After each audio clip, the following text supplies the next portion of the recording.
Good evening, everyone. My name is Jennifer Long, and I will give you guys a quick country brief over Sweden today. The history of Sweden is a long one. The land has been inhabited by humans since at least the 3rd millennium BC. In the 15th and 16th centuries, Sweden was part of a larger Scandinavian union. In the 17th and 18th centuries, Sweden became a greater power of Europe, ruling over much what is now Finland, Norway, and Denmark. Sweden's rule over Finland lasted 600 years. Denmark was a major player in Northern Europe for a long time. The Swedes often laid siege to Copenhagen, which is the capital of Denmark. As time went on, Sweden and Norway shared an uncomfortable union until 1905. During World War II, Norway, Denmark, and Finland were battered, but Sweden was not. Sweden had several conflicts with Russia and Poland, and then Sweden retreated from its imperial stance and became neutral in the 20th century. In 1995, Sweden joined the EU but maintained its strong stance against the euro. Sweden now maintains a strong economic model that is founded on high-tech capitalist growth with comprehensive welfare benefits. Sweden is located in Northern Europe, making it Northern Europe's largest country and the 3rd largest country in the EU. It is located on the Scandinavian peninsula. Sweden borders Norway to the west and Finland to the northeast, the Baltic Sea and Gulf of Bothnia to the south and east. Sweden is separated from Denmark by the Øresund Strait. The official language of Sweden is Swedish, and it is held in high regard. Nearly the entire population speaks it as its first language or a second language. Swedish is a North Germanic language that closely resembles Norwegian and Danish. Swedish has several dialects. There is Västerbottnian on the coastal area of Västerbottnia and Norrbotten, Dalkalarian, where it's primarily in the Aldivian municipality and other northerner parts of the Dalma province, Modern Gutnish, which is spoken in Gotland and Faro, Jämtlandic, where you'll find mainly in Jämtland, but is scattered throughout Sweden, and Scanian, which is in the province of Scania. The minority language of Swedish are Finnish, Meänkieli, Sami, Romani, and Yiddish. The foreign languages are German and English. Sweden has an export-oriented economy that is heavily dependent on manufacturing. There are few employees in the private manufacturing industries compared to employees in public manufacturing industries. And privately owned companies make up about 9/10 of the industrial output. Automotive is the largest sector, making up almost half of the industrial value. Aerospace and automotive plants are located in the southern part of the country, and automakers such as Saab and Volvo are recognized globally. Electronic and electric plants are located mainly in Västerås and Stockholm. Stockholm is the largest producer of communication equipment in the country. You'll find small plastic and metal processing plants in the southern part of Sweden. Stenungsund, which is located on the western coast, is famous for its petrochemical industry.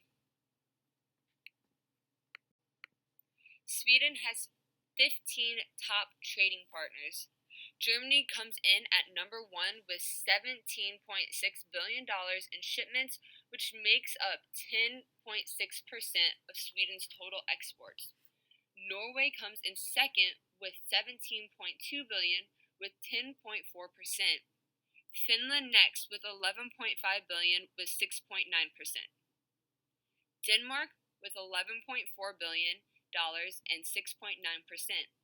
United States is fifth with $10.7 billion with 6.4%. Netherlands has $9.6 billion with a 5.8%.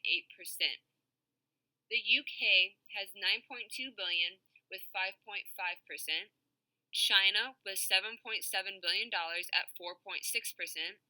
France with $7 billion with 4.2%. Belgium is $6.6 billion with 4%. Poland has $5.5 billion with 3.3%. Italy has $4.6 billion with 2.8%. Spain has $3.4 billion with 2.1%. Japan has $2.5 billion with 1.5%, and Russia comes in 15th with $2.2 billion with 1.3%. Over 3/4, or 76.3% of Swedish exports in 2018 were delivered to the above 15 trading partners. Over the next 2 slides, I will discuss with you how to establish a business in Sweden.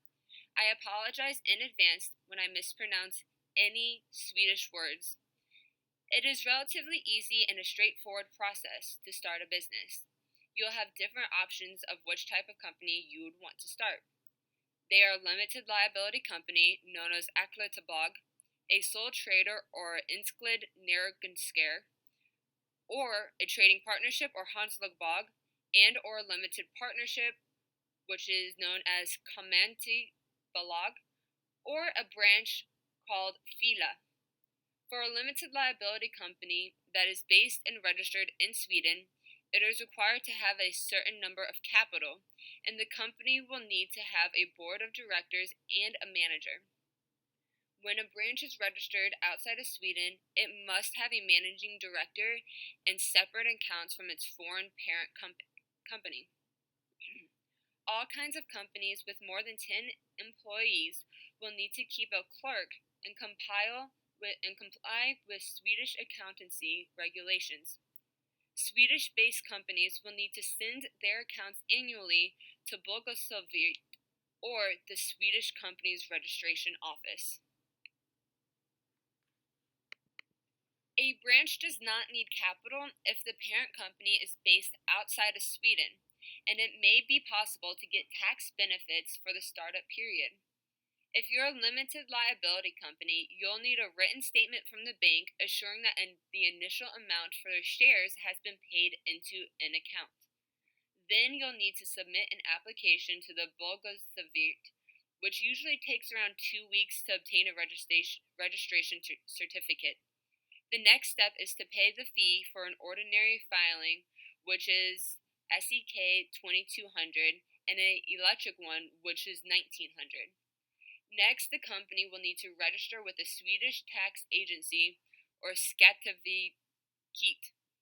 After registration is complete, your enterprise will receive a unique corporate identity number, otherwise known as Organisationsnummer, which will be sent to your registered company address. Your company will need to pay annual tax that is based on the estimated yearly profit. If the company does import goods, the company will need to pay the Swedish customs duty called Tullverket. When it comes to owning property, Sweden has no legal restriction and it's fairly swift and easy for foreigners on buying properties. U.S. companies are able to directly own a factory or business within Sweden. When it comes to property rights, they are well protected. The enforcement of contracts is very well established, and the rule of law is well maintained. The judicial system is independent, impartial, and consistent. The corruption rates within the business are low and part of deregulation, budgetary self-restraint, and a stable political environment. Effective anti-corruption measures discourage bribery of public officials and uphold government integrity. Inputs and exports arrive and depart in the country by road, rail, and sea. When goods are transported within the country, Sweden typically uses road and rail. There are significant safety risks for shipping, railways, road transport, goods, and individuals. The safety risks for shipping are financing of icebreaking for both operation and investments, and Swedish Maritime Administration fees, like navigation channels, pilotage charges, etc. The issues you would potentially find with railways are operation and maintenance of the infrastructure and the railway access charge. Some issues to road transport is wanting more efficient heavy duty trucks and the kilometer tax, which is also called road wear tax. Safety for good and individuals is very good, as Sweden has two overall objectives that are equally important: a functional goal for accessibility and a consideration goal for safety, environment, and health. This goal means that the transport system's design, function, and use are adapted in such a way that no one is killed or seriously injured in traffic. To manage and monitor the Swedish Transportation Administration's contributions to the transport policy objectives, they use 6 delivery qualities: punctuality, capacity, robustness, usability, safety, and environmental and health.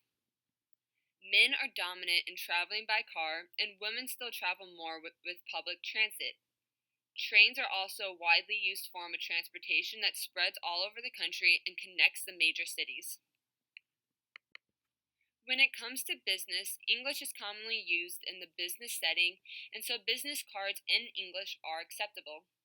For communication, Swedes are known for their open but direct style of communication. They tend to be literal and to the point with their communication, while often voicing what might be perceived as strong and confrontational opinions. Directness is highly valued in business discussions, but direct criticism should be diplomatic and directed towards aspects of the problem and not towards anyone in particular. A typical work week for Swedes are Monday through Friday from 8 a.m. to 4 p.m. They generally work 35 to 40 hours a week. Swedes also take a minimum of 5 weeks paid holiday each year.